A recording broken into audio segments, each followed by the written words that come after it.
Bom dia, meus irmãos. Eu quero saudar a todos com a graça e a paz do nosso Senhor e Salvador Jesus Cristo, a quem seja a honra para sempre. Amém. Vamos abrir nossas Bíblias na Epístola de Tiago. Hoje nós vamos começar uma série nessa epístola. Com certeza vamos caminhar durante alguns meses. Tiago, capítulo 1, versículo 1. Essa série será intitulada Cristianismo Prático. Há uma grande preocupação nessa carta de Tiago em ensinar aos seus leitores um cristianismo, obviamente, teológico. A teologia é fundamental em nossa vida, ela que molda a nossa prática, mas nós precisamos de um cristianismo prático, objetivo, que implique em uma mudança de vida e em viver e escolher coisas que agradem a Deus. Vamos ler apenas um único versículo, capítulo 1, versículo 1, pequeno versículo, Tiago 1, versículo 1. Recomendo que os irmãos estejam lendo essa epístola, meditando em sua casa, em suas devoções, em seus cultos familiares. Com certeza é um livro que tem muito a nos ensinar. Vamos ler apenas um único versículo hoje. Diz assim a bendita palavra de Deus: Tiago, servo de Deus e do Senhor Jesus Cristo, às 12 igrejas que se encontram na dispersão, saudações. Amém. Vamos ver o que é que esse pequeno versículo tem a nos ensinar, não é? Vamos orar ao nosso Deus. Senhor, nós te agradecemos pela tua santa e bendita palavra.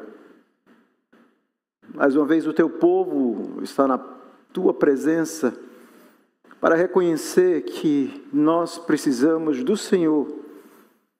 Nesse culto de adoração, nesse domingo, dia do Senhor, nós precisamos que o teu Espírito, de fato, que está em nosso meio, nos conduza na correta compreensão da tua palavra e na aplicação dela em nossas vidas. Essa é a nossa oração em nome de Jesus. Amém. Você já viu uma alcachofra? Você sabe o que é? E vocês, crianças, já viram uma alcachofra? Já tiveram oportunidade de comer uma alcachofra? Uma alcachofra é uma planta que vai mais ou menos até 1 metro. E a alcachofra, ela tem uma característica, ela é cheia de pétalas. E essas pétalas, elas estão profundamente conectadas ao coração. Existe uma conexão natural entre as pétalas e o próprio miolo da alcachofra. E para que você então chegue no coração, no miolo da alcachofra, você precisa então passar por essas pétalas, por aquilo que está ao redor da alcachofra. Geralmente, quando nós estamos lendo a Bíblia, nós experimentamos exatamente isso. Ler a Bíblia é como comer alcachofra. E às vezes a nossa intenção, quando nós lemos as introduções da Bíblia, as saudações iniciais, como um pequeno versículo como esse, ou talvez alguma genealogia, a nossa intenção geralmente é passar rapidamente por aquele lugar para chegar em partes da Bíblia que nos interessam mais.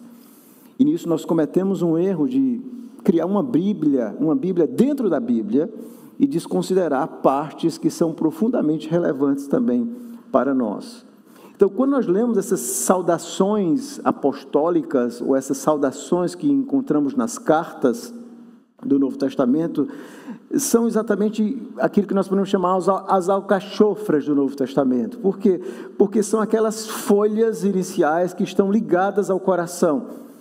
São mensagens introdutórias que nós geralmente pulamos para chegar no corpo das epístolas, mas há suculentas verdades que o Espírito Santo revela nessas folhas, nessas partes introdutórias. E aqui nós vamos hoje desfrutar um pouco dessa pequena saudação, um único versículo, mas que tem várias importantes lições para nos ensinar. Então, antes de nós entrarmos nesse versículo, é importante fazermos algumas perguntas a respeito dessa carta de Tiago. Primeiro, obviamente, qual a relevância dessa carta para nós hoje? Qual seria a relevância da carta de Tiago para nós? Bom, primeiro, ao longo da história, essa carta ela foi tratada como não muito relevante. Quando nós observamos, por exemplo, no segundo século, aqueles que viveram depois dos apóstolos, a carta de Tiago nunca é citada por eles. O próprio Lutero, nós conhecemos aquela visão pessimista que Lutero tinha, chamando inclusive Tiago a epístola de palha.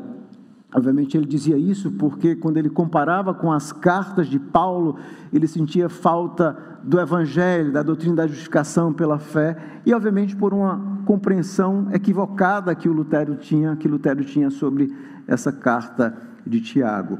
Outro dado também importante é que, apesar dessa aparente rejeição e pessimismo, em nenhum momento Lutero deixou de tratar Tiago como sendo um livro inspirado. Ele inclui essa carta na sua tradução, quando ele traduz a Bíblia para o alemão. Ele, inclusive, traduz também essa carta.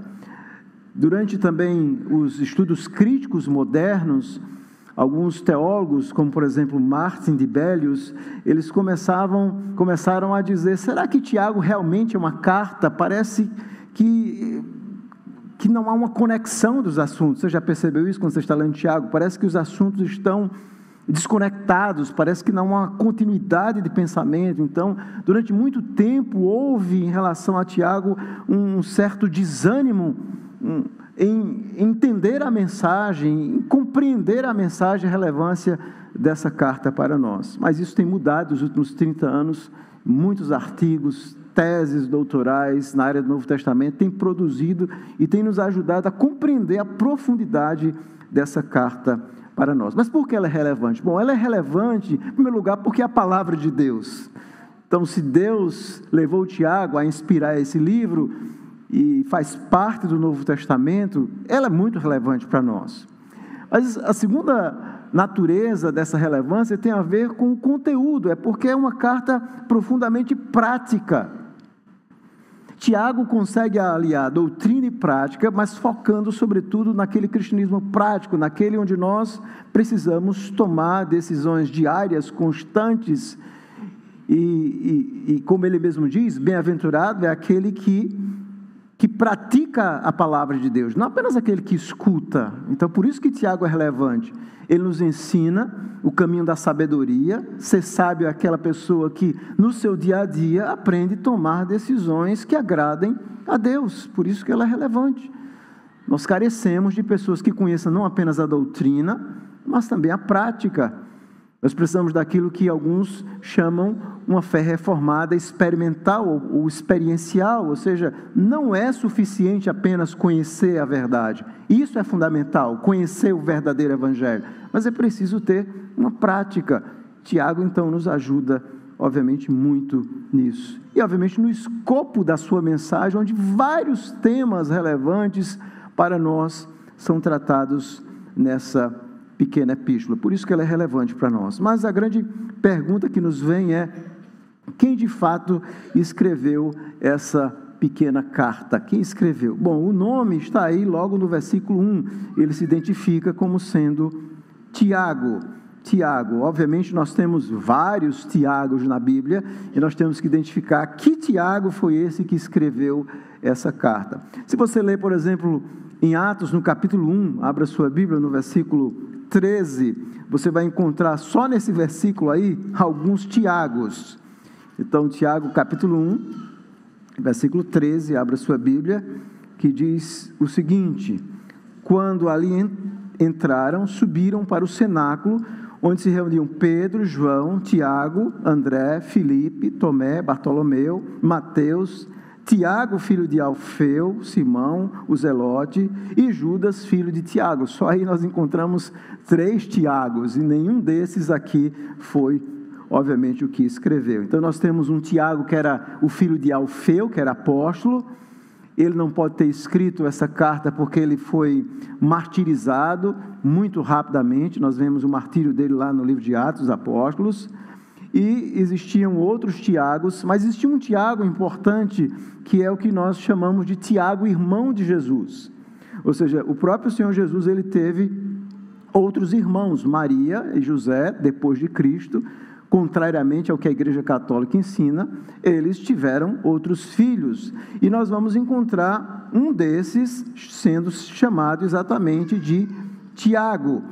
E esse Tiago, ele vai ter um papel muito importante na história da igreja, e Paulo, inclusive, fala da conversão dele, que, ao que tudo indica, ocorreu após a ressurreição de Cristo.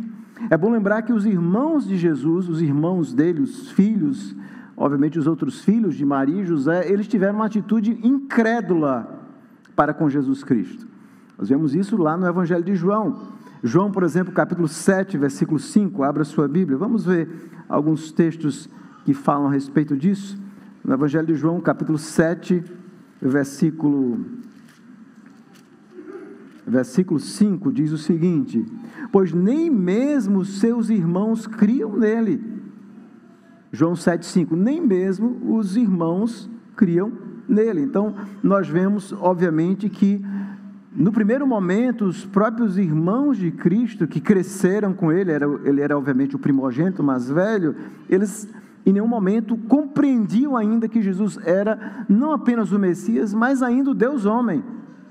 E Paulo vai nos dar uma informação importante lá em 1 Coríntios, no capítulo 15, abra a sua Bíblia, por favor, lá em 1 Coríntios, capítulo 15, onde Paulo vai nos dizer o seguinte, 1 Coríntios, capítulo 15, quando ele fala da sua conversão, quando Jesus ressuscita, a partir do versículo 3, ele diz o seguinte: antes de tudo, vos entreguei o que também recebi, que Cristo morreu pelos nossos pecados, segundo as Escrituras, que foi sepultado e ressuscitou ao terceiro dia, segundo as Escrituras, e apareceu a Cefas, no caso Pedro, e depois aos 12, depois foi visto por mais de 500 irmãos de uma só vez, dos quais a maioria sobrevive até agora, porém alguns já dormem. Depois foi visto por Tiago, mais tarde por todos os apóstolos, e afinal, depois de todos, foi visto também por mim, como por um nascido fora de tempo. Então aqui Paulo vai nos dar uma informação importante, que Jesus não apenas apareceu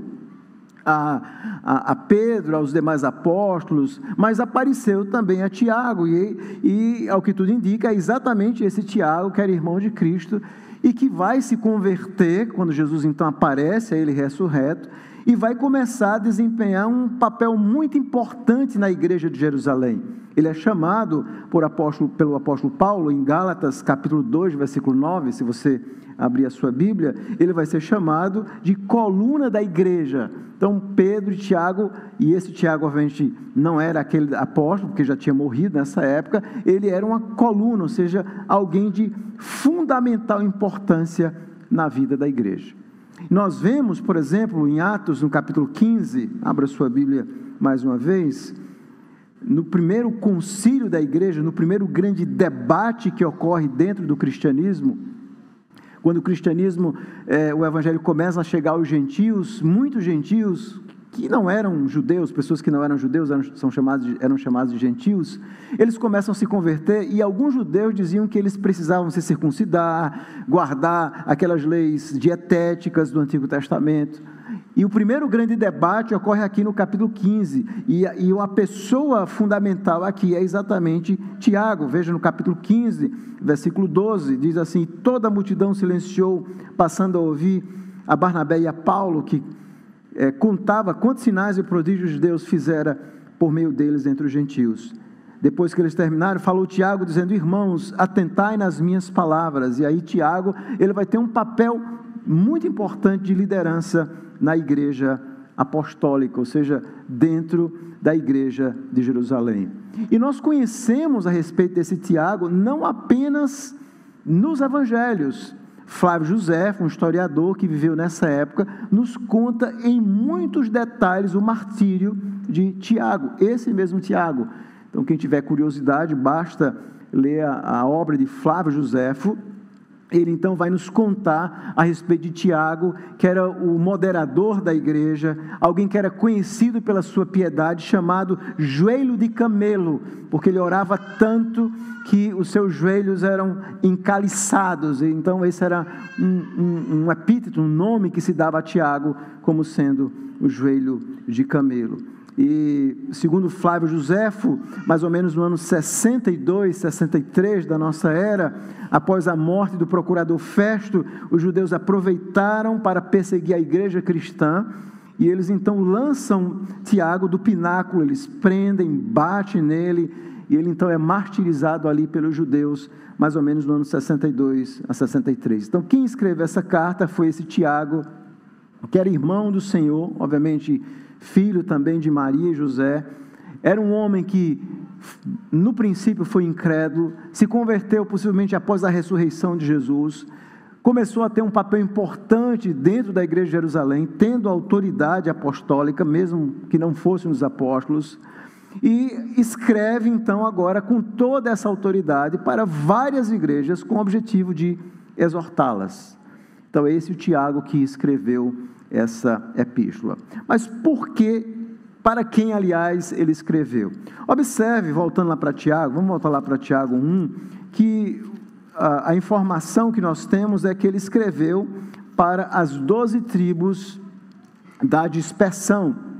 E essa expressão, eu vou explicar daqui a pouco, era um termo usado para se referir ao Israel, ou seja, quando Israel volta do exílio, nem todos os judeus voltam do exílio, então eles estavam na dispersão. E é interessante que Tiago está usando essa expressão agora, não mais para os judeus, mas para os cristãos. A igreja de Jesus agora é esse novo Israel que está na dispersão.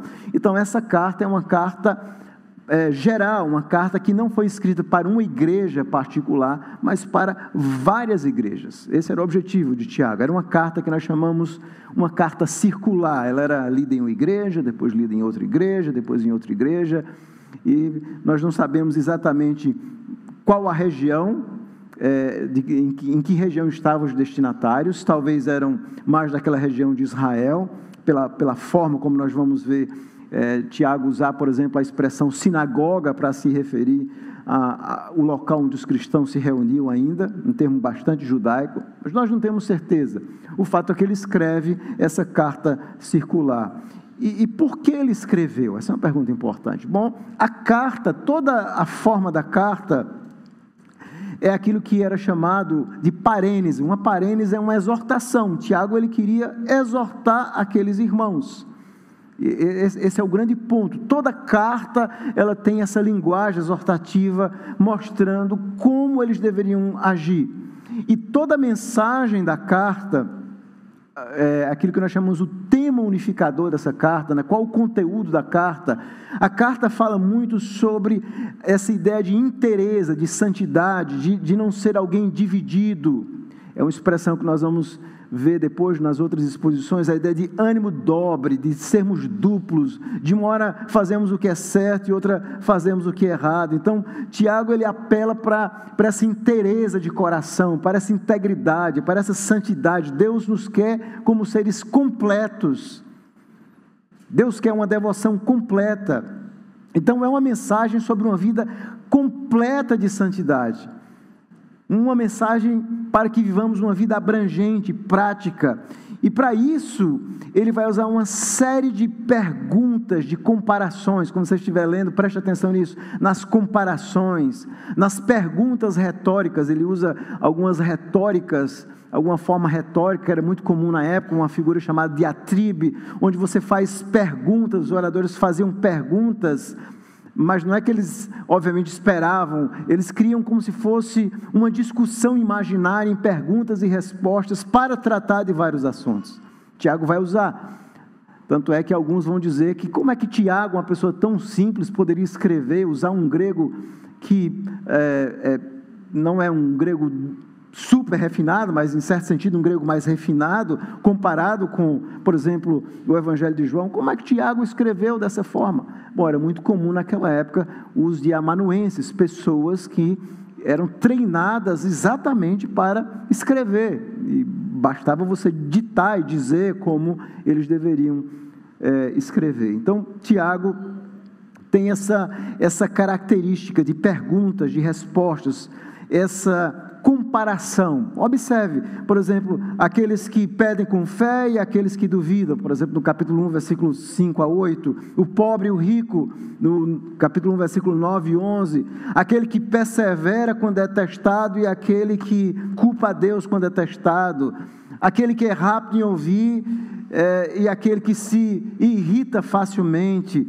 aquele que é ouvinte da palavra e aquele que é praticante, aquele que vive uma religião inútil e aquele que vive uma religião verdadeira, aquele que controla a língua e aquele que não controla a língua, aquele que tem fé nas horas difíceis e aquele que não tem fé e murmura. O tempo todo o Tiago está mostrando esse contraste, porque a vida é assim, a nossa vida é marcada por contrastes, decisões que nós precisamos tomar.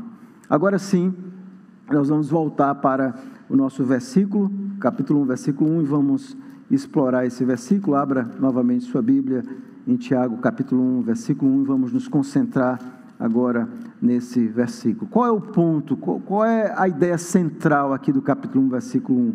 Aqui nós vemos alguém que tinha autoridade na igreja, uma autoridade reconhecida por todos os apóstolos, mas nós vemos um homem que não se arroga dessa autoridade. Nós vemos um homem profundamente humilde que se identifica como sendo um servo de Deus. Perceberam isso? Aqui nós temos alguém conhecido, que tinha autoridade, cuja carta, lá naquela decisão apostólica, naquele concílio, primeiro concílio, a carta que tem muita semelhança com a forma dessa carta de Tiago, aqui em alguns aspectos, nós vamos ver depois, tinha todo esse reconhecimento, mas se dirige como sendo um servo de Deus. Tiago, servo de Deus e do Senhor Jesus Cristo, as 12 tribos que se encontram na dispersão, saudações. Então, qual é o ponto? Bom, se nós tivéssemos que dar um tema, esse capítulo 1, versículo 1, um tema seria autoridade humilde a serviço da igreja. É isso que nós vemos aqui, uma autoridade humilde a serviço da igreja, a saudação inicial. E nós vemos 3 coisas nessa pequena saudação. Primeiro, o humilde remetente. Ele se identifica como sendo um servo, cuja palavra grega literalmente é escravo, porque alguém que era apóstolo, que está escrevendo para as igrejas, vai se identificar como sendo escravo de Deus e de Jesus Cristo. Aqui nós vemos o humilde remetente.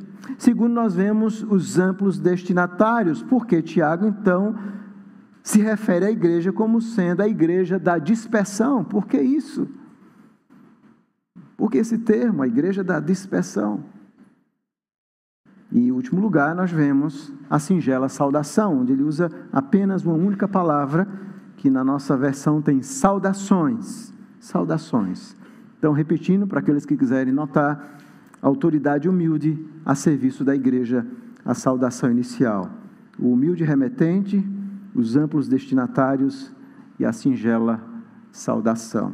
Agora vamos analisar esse humilde remetente. Ele é Tiago, nós já sabemos quem é esse Tiago.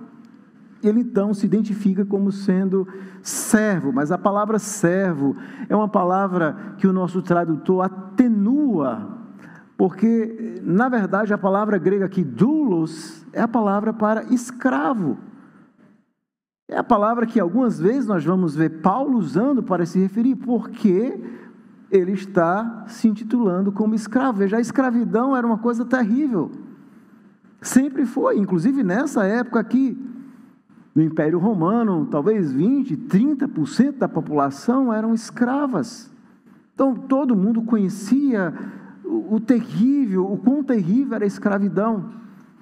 E o que era o escravo? Bom, o escravo era uma pessoa que não tinha nenhuma escolha, não tinha nenhuma decisão naquilo que ele fazia, ele não tinha nenhuma vontade própria, era um tipo de pessoa que tem que executar o que o seu senhor lhe manda, goste ou não. E a escravidão na época não tinha a ver com cor da pele. Os romanos tinham escravos brancos, escravos negros. Não é essa discussão moderna que nós temos. A escravidão era muito comum no Império Romano. Geralmente, quando eles conquistavam os povos, eles então escravizavam e levavam muitas pessoas para servir aos senhores. Toda a estrutura da sociedade greco-romana, ela era formada com o pater, com aquele que estava em uma posição de honra, e aqueles que estavam em posição de vergonha. E o status mais baixo era exatamente o escravo. Era uma pessoa totalmente sujeita à vontade alheia. Então, para os gregos, para os romanos, a liberdade era o auge da vida. Ser livre era a coisa mais importante na sociedade. Nós temos que entender isso. Às vezes nós, quando estamos lendo a Bíblia, nós cometemos o erro de interpretação chamado anacronismo. Nós queremos ler a Bíblia com os nossos olhos modernos. Nós temos que ler e enxergar o que é que está acontecendo aqui. Então, toda dignidade pessoal de alguém estava atrelada à sua liberdade. Ser um doulos, um escravo, era a pior coisa que podia existir.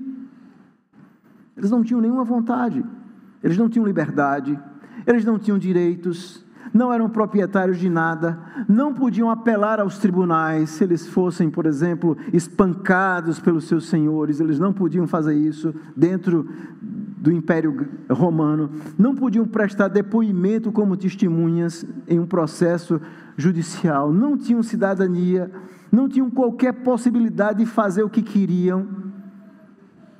Então era a pior coisa, era alguém que não tinha escolha sobre nada, não possuía nada, não podia ser cidadão, estavam totalmente dependentes daquele que lhe possuía, não tinha nenhum benefício. Algumas vezes eles eram tratados por uma família romana com um certo grau de bondade e compaixão, mas nada era tão terrível em uma sociedade do que ser escravo. Então, por que os apóstolos usam essa ideia, não apenas Tiago, mas Paulo também, para falarem de si mesmo como sendo escravos? Isso é chocante, não é? Como o cristianismo, ele vai de alguma forma se utilizar de alguma metáfora, que nem sempre é uma metáfora boa, a metáfora da escravidão. Ninguém estava ali feliz em se dizer, olha, eu sou um escravo. Na verdade, ninguém queria ser escravo, todo mundo queria ser livre. Então, como é que as pessoas e os romanos iam ler essa carta? Você já pensou para isso? Não era politicamente correto para Tiago, nem para Paulo, falar que eram escravos de alguém.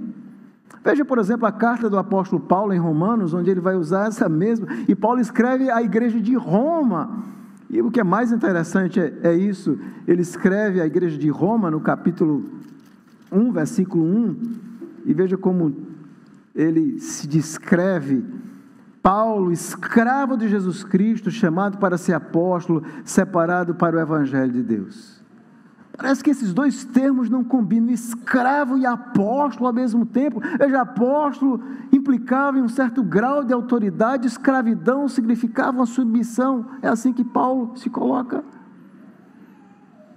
Então, a palavra aqui não é servo. Existia uma palavra grega para servo no grego, mas o servo naquela época era a pessoa que geralmente era contratada para trabalhar por algum salário, recebia. Nós vamos encontrar várias parábolas de Jesus Cristo falando de servos, mas não é esse o caso aqui. Aqui nós temos a identificação de Tiago como sendo um escravo de Jesus Cristo. Eu sou um escravo. Escravo. Por quê? Porque é exatamente isso que nós somos. Todos aqueles, e a linguagem bíblica é maravilhosa, todos aqueles que foram salvos por Jesus, eles foram literalmente comprados. A linguagem bíblica é essa: nós fomos comprados por Jesus, nós fomos comprados por um preço muito alto. E Tiago entendia que aquele que ele viu crescer, obviamente, ele era um dos irmãos de Jesus, e que em algum momento ele descobriu que mais do que um homem, Jesus era o próprio Deus homem que se fez carne, e agora então ele se declara como sendo escravo daquele que ele viu crescer. Eu sou escravo de Deus e de Jesus. E essa frase, voltando lá para Tiago, é uma frase de difícil tradução, porque o nosso tradutor faz essa separação entre Deus e do Senhor Jesus Cristo. Mas na língua grega não existe isso, existe apenas: eu sou escravo de Deus e Jesus Cristo Senhor. Então, inclusive, alguns dizem que é possível que Tiago esteja dando a Cristo uma prerrogativa divina, como Deus e Senhor. Há uma possibilidade a respeito disso, não existe o artigo do grego. E é maravilhoso perceber que Tiago agora se descreve como sendo escravo de Deus e do Senhor Jesus Cristo. E essa frase é maravilhosa. Ele usa a expressão Senhor Jesus Cristo. Então, quando alguém conhece a Jesus Cristo, existe uma liberdade, você é livre, você é liberto do pecado. Jesus diz assim: conhecereis a verdade vos libertará. Então, quando alguém conhece Jesus, você é livre do pecado, você é livre de você mesmo, mas agora você encontra não um senhor do pecado, nem você é mais senhor da sua vida, mas há uma mudança profunda de jugo, onde agora você vai se submeter a um outro senhor. E Tiago está dizendo agora de uma forma muito forte: eu sou escravo, mas não de um romano, não de homens, eu sou escravo do Senhor Jesus Cristo. Não havia título mais maravilhoso: ser escravo de Jesus Cristo. E é assim que ele se identifica, chamando Jesus de Senhor. Havia uma profunda mudança de senhorio. Isso é conversão, irmãos. Na conversão existe essa mudança de senhorio. Nós agora não somos mais escravos do pecado, mas agora nos submetemos a Deus. É isso que o Evangelho faz. Paulo fala um pouco disso em Romanos. Abra sua Bíblia, por favor, mais uma vez em Romanos, no capítulo 6.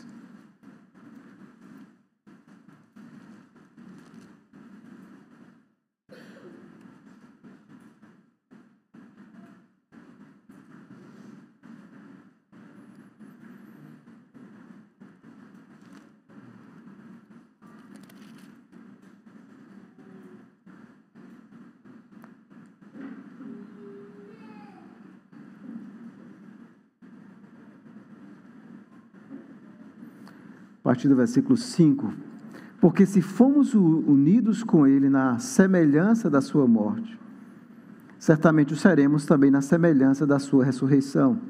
Sabendo isto, que foi crucificado com Ele o nosso velho homem, para que o corpo do pecado seja destruído, e não sirvamos o pecado como escravos, porquanto quem morreu está justificado do pecado. Ora, se morremos com Cristo, cremos que também com Ele viveremos, sabedores de que, havendo Cristo ressuscitado dentre os mortos, já não morre, a morte já não tem domínio sobre ele, pois, quanto a ter morrido de uma vez para sempre, morreu para o pecado, mas quanto a viver, vive para Deus. Assim, pois, considerai-vos mortos para o pecado, mas vivos para Deus. Aqui Paulo, ele diz, e veja também no capítulo 6, versículo 18, ele diz assim, 6, 17 e 18, mas graças a Deus, porque outrora, escravos do pecado, 6, 17, contudo vieste a obedecer de coração a forma de doutrina na que fostes instruídos, e uma vez libertados do pecado, fostes feitos, veja a tradução desse versículo 6, 18, vocês fostes feitos escravos da justiça, não servos, nosso tradutor tentou atenuar. Então, o que Paulo está mostrando é que quando alguém conhece a Jesus Cristo, você antes era escravo do pecado, você se submetia ao pior tipo de escravidão humana. Obviamente a escravidão sempre foi terrível, mas o pior tipo de escravidão é saber que você não é escravo.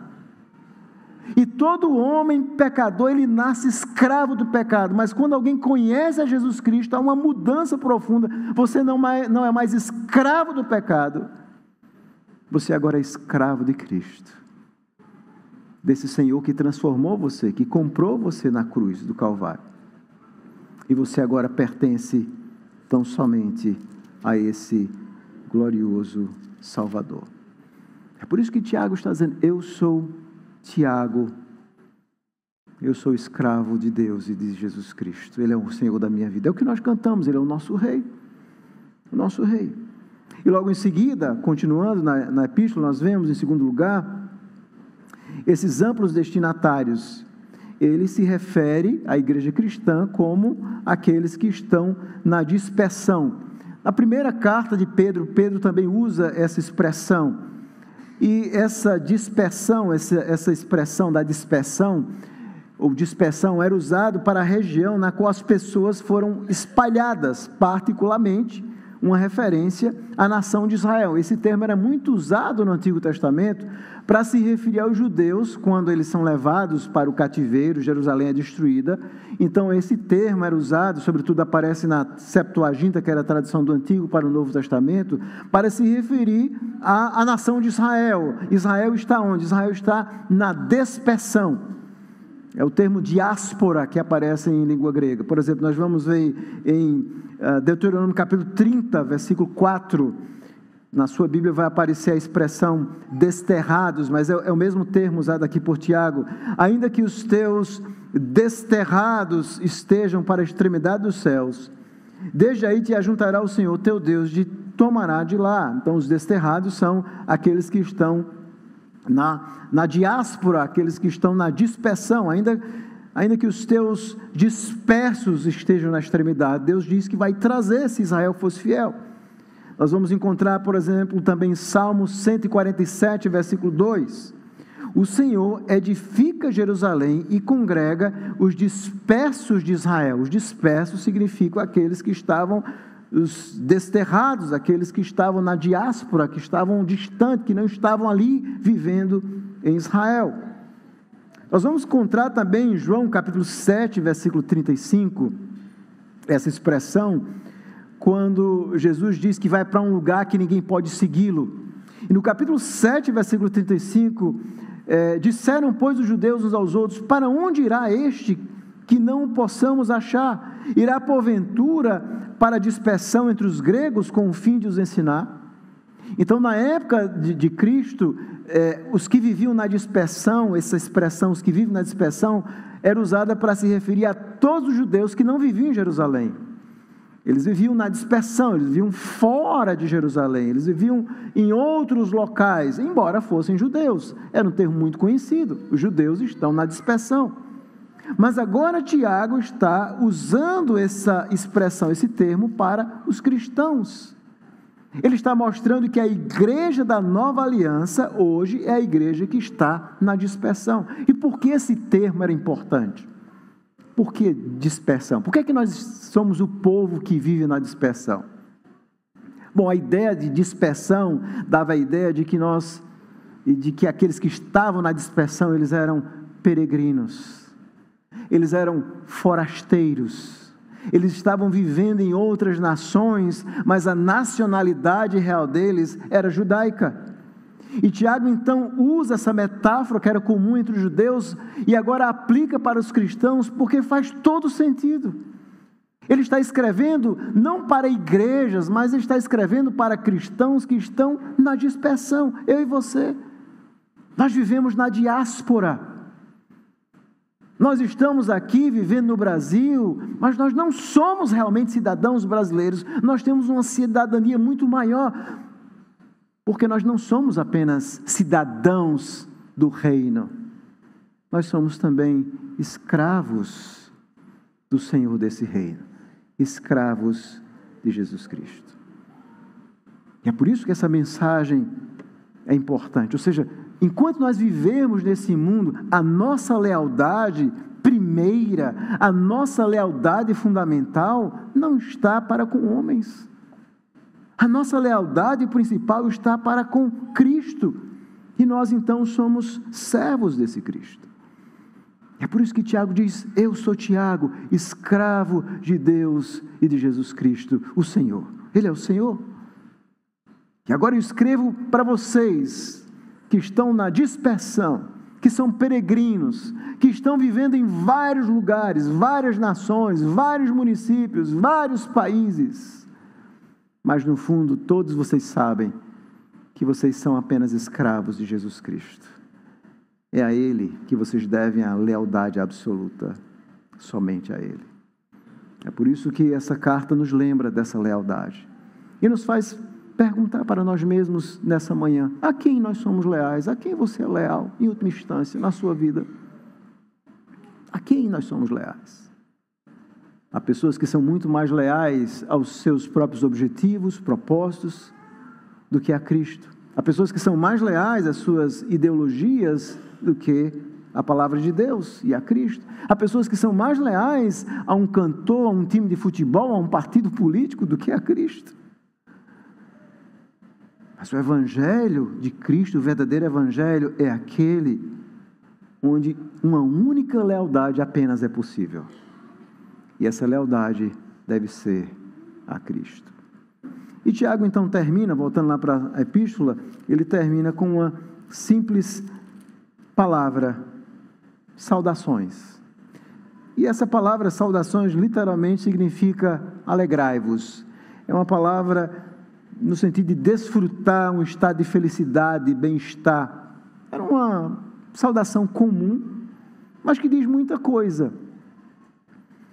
Ele quer que aqueles que estão na peregrinação, na diáspora, todos aqueles cristãos que iam ler essa carta, Tiago está desejando a ele para que eles se alegrem,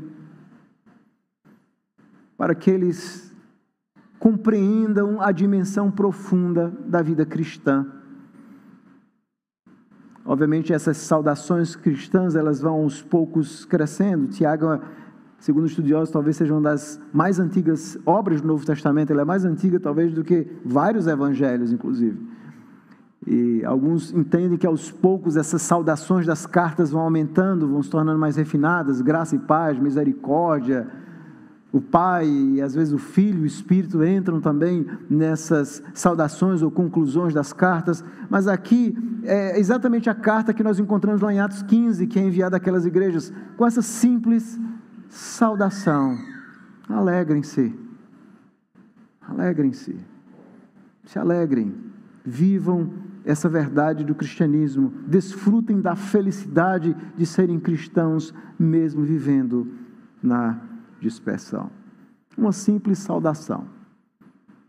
Um homem com tanta autoridade, mas que se dirige como escravo de Cristo, e usa todo o seu conhecimento, o seu amor, para com aquela igreja dispersa, os peregrinos, o novo Israel, eu e você, gentios, que devido à nossa união com Cristo, fomos enxertados nesse Israel de Deus, e agora somos chamados a viver em felicidade, a nos alegrarmos e a viver em obediência, vivermos esse cristianismo prático que Tiago vai nos ensinar.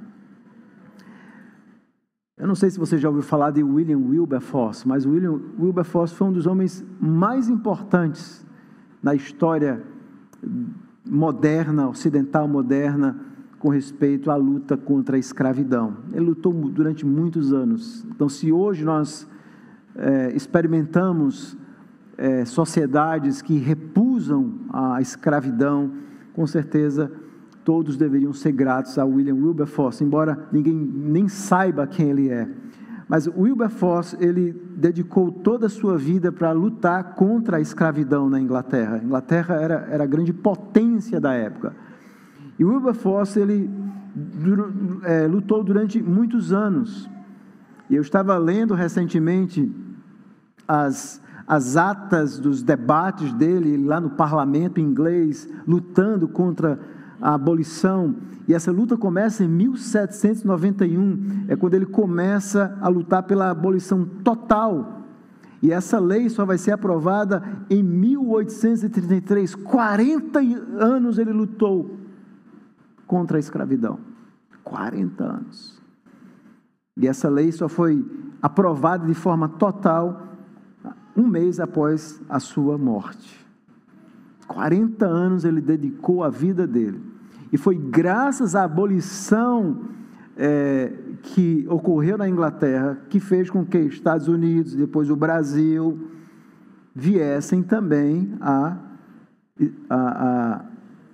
a escrever a lei áurea, como nós conhecemos, também abolindo a escravidão no Brasil. Tudo isso foi graças a Wilberforce. Nós nem ouvimos falar no nome dele, não é? Tem um filme maravilhoso chamado Jornada pela Liberdade, que vocês podem assistir, contando a história desse homem. Um homem branco que dedicou a sua vida, viu que aquilo era terrível.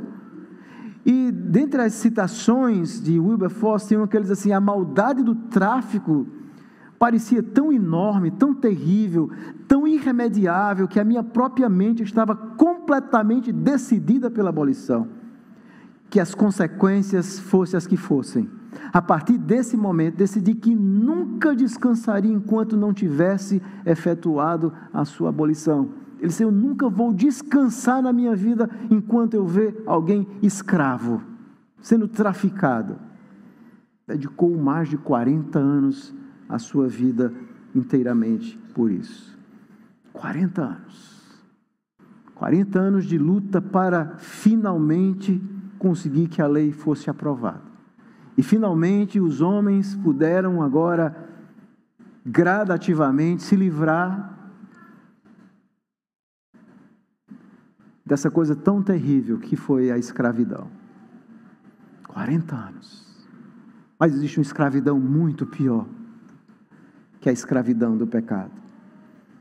E talvez você seja um escravo do pecado. Mas não foi preciso 40 anos para alguém nos livrar dessa escravidão. Foi preciso apenas um único ato na cruz do Calvário. Lá na cruz do Calvário, o nosso Senhor e Salvador Jesus Cristo morreu. E através daquele único ato, Ele vem nos libertar exatamente desse terrível jugo da escravidão do pecado. Porque alguém pode ser liberto, ser um homem livre, e ainda ser escravo do pior tipo de escravidão. A sociedade discute muito hoje, e realmente o racismo, ele é terrível, mas existe algo muito pior do que isso. É a escravidão do pecado. Mas Jesus, em um único ato na cruz do Calvário, veio pagar o preço do nosso pecado. Ele veio nos comprar na cruz do Calvário para nos libertar do pecado, para nos fazer um povo livre, um povo que lhe sirva. E agora nós não somos mais escravos do pecado. Agora nós queremos ser escravos de Cristo.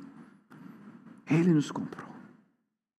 Ele nos comprou lá na cruz do Calvário. E agora nós somos livres, livres.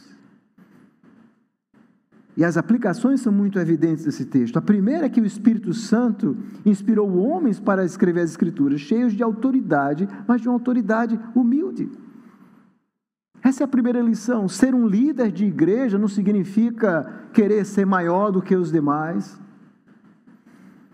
Um verdadeiro pastor e líder não é aquele que se auto-intitula como sendo uma espécie de semideus, um sumo sacerdote, como no Antigo Testamento, como se a sua oração funcionasse, fosse melhor do que as demais, os demais membros. Um líder verdadeiro é alguém que usa autoridade, mas de forma humilde. E obviamente, diferente dos apóstolos, nós não temos mais apóstolos hoje. Não existe mais. Para alguém ser apóstolo, é preciso ser testemunha da ressurreição de Cristo. E é por isso que quando nós vamos vendo em Atos os apóstolos plantando novas igrejas, eles vão procedendo à eleição de presbíteros e diáconos. E é assim que a igreja apostólica começa, presbíteros e diáconos, e dentre os presbíteros existiam aqueles que se dedicavam à palavra no ensino, que nós chamamos de pastores ou ministros da palavra. Mas esses homens devem aprender também com Tiago, a nossa autoridade. Claro, líderes, eles exercem autoridade, mas não por eles mesmos. A autoridade não está na minha pessoa, está na palavra de Deus. Quando eu prego, quando eu exorto, quando eu chamo a atenção, quando eu falo, ou qualquer pastor fala, baseado na interpretação correta da palavra de Deus e de forma humilde. A humildade é a marca de todo verdadeiro cristão. Nós só temos um Senhor, que é Cristo. Só Ele é grande. Todos nós somos pecadores. Essa é a marca de um líder cristão, a humildade. Outra aplicação importante é que a marca fundamental dos seguidores de Cristo é serem escravos, no sentido de que foram literalmente comprados. É isso que Paulo diz em 1 Coríntios, no capítulo 6, ele escrevendo, obviamente, naquele contexto que conhecia muito bem essa linguagem de escravidão. Nós vamos ver Paulo usar essa metáfora, 1 Coríntios capítulo 6, versículos 19 e 20, quando ele diz o seguinte: acaso não sabeis que o vosso corpo é santuário do Espírito, que está em vós, o qual tendes da parte de Deus, e que não sois de vós mesmos, pois fostes comprados por preço. Agora, pois, glorificai a Deus no vosso corpo. Nós fomos comprados por um alto preço. E o que você faz agora? Agora você vive para glorificar a Deus, vive para agradar o seu Senhor, que é Jesus Cristo, que lhe comprou, que lhe salvou. Essa é a linguagem bíblica. Nós somos chamados agora para servir a Jesus Cristo, agradar a Jesus Cristo. Nós só temos um único Senhor, que é Cristo, um único digno de confiança.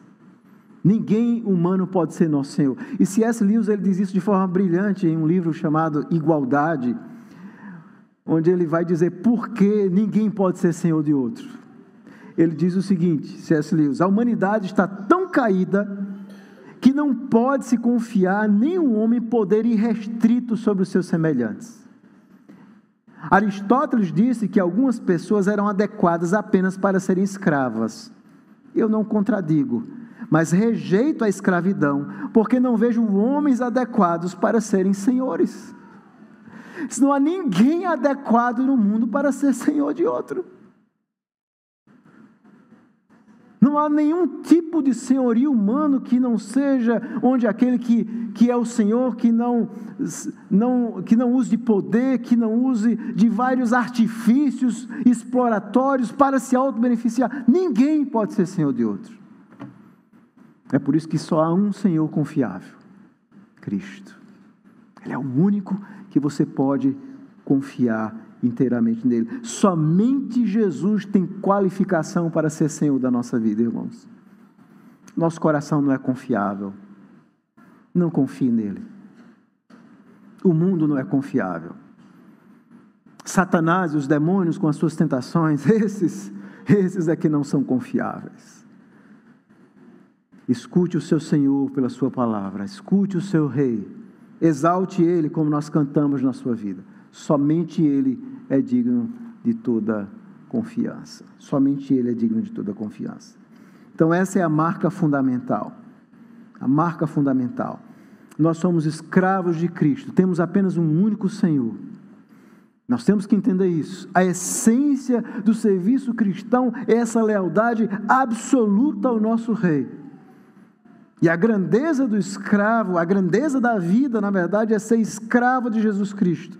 Escravos que têm apenas um Senhor. Escravos que não têm vontade própria. Escravos que são obedientes à palavra de Deus. Mas deixe-me dizer uma coisa interessante. Os escravos de Jesus são as únicas pessoas escravas felizes no mundo. É o único tipo de escravidão que vale a pena. Porque não há nenhum Senhor como Ele. Não há ninguém que nos amou como Ele nos amou na cruz do Calvário. Não há ninguém que entregou a sua vida por nós. Essa é a marca fundamental dos seguidores de Jesus. Desse novo Israel. É sermos escravos de Cristo. Teve um pastor que, preocupado com o tipo de vida dos membros da sua igreja, colocou, isso é uma história verídica, em um jornal na sua pequena cidade: precisa-se de servos na igreja, mas servos que sejam escravos de Cristo. É esse tipo de pessoas que nós precisamos, pessoas que amem a Jesus. E a pergunta é: você é um escravo de Cristo? Ele de fato é o Senhor absoluto da sua vida? Você entende que você foi comprado por um preço muito alto, que Ele deu a vida por você, e agora então você diz: meu Deus, tudo que eu fizer pelo meu Senhor, é pouco ou pequeno comparado ao que Ele fez por mim. Nós fomos comprados e agora nós não nos pertencemos mais. No Antigo Testamento, geralmente os escravos, eles eram marcados como os animais, e uma das formas era uma sovela no seu nariz. No seu nariz não, na sua orelha.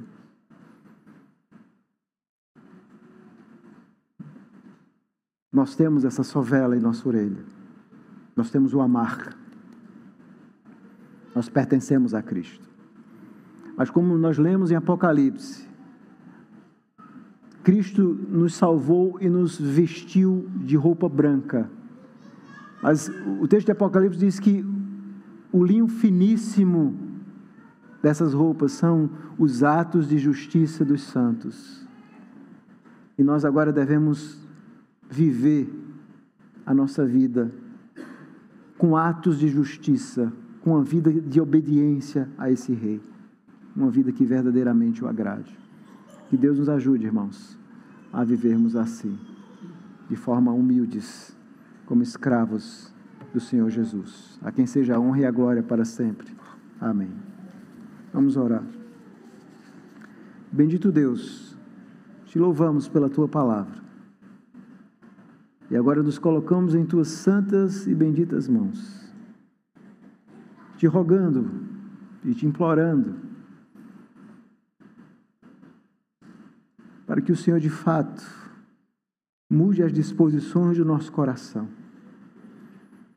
Quantas vezes nós somos cheios de nós mesmos, cheios de orgulho, buscamos a glória humana, o poder, buscamos nos destacar das demais pessoas, gostamos de aparecer, mas esquecemos que o Salvador e que o nosso Senhor foi o mais humilde de todos os homens. Nos ajuda a te imitar, a imitar o Teu Filho Jesus, em toda a sua humildade, em te servir, ó Pai. Que mesmo sendo Deus, não julgou com usurpação ser igual a Deus. Antes a si mesmo se esvaziou, assumindo a forma de servo, vivendo em figura humana e sendo obediente até a morte e morte de cruz. Em nome dele que nós oramos. Amém.